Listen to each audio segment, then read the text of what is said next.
So if you're a hardcore like myself, then you know who Sean O'Malley is, and you're very aware of his potential. And if you're not, then I suggest you educate yourself because a lot of people believe, including myself, that he's going to be a star with all the things he does outside of the cage as well, and the way he is, his personality. It's very likable. I mean, nothing really to hate about him. He's currently 11-0. 8 of his fights come by finish, 1 submission, 7 knockouts. But the only problem is that he's never really fought any big names yet. His last fight was Jose Alberto Quinones, and he dominated him in the first round. Didn't look like they were supposed to be in there together.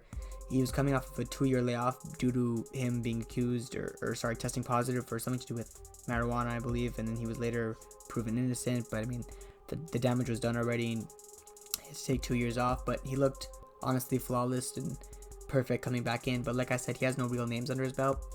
And I think the perfect fight that should be next for him is John Dodson at number 12, because John Dodson has fought real big names. I mean, his only recent losses were to Peter Yan, Jimmy Rivera, Marlon Moraes, who just fought for the title, John Lineker, Demetrius Johnson twice.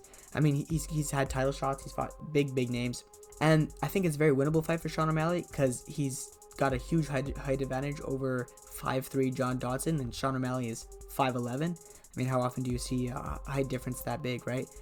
I think it's a winnable fight. I think it makes all the sense for Sean O'Malley career-wise. I mean, John is 35, right? So I don't know how much the UFC is trying to push him, but I think it's a perfect fight for Sean O'Malley if the UFC wants to push him, right? It'll get him a big name under his belt. It's a very winnable fight, I think. John Dodson has fought some names. It'll get Sean O'Malley more attention from the more, I guess, common or less hardcore fan. Because I mean, I'm sure a lot of people still know John Dodson based on who he's fought, like I said. So I'm hoping, if as a Sean O'Malley fan, that's the fight he gets.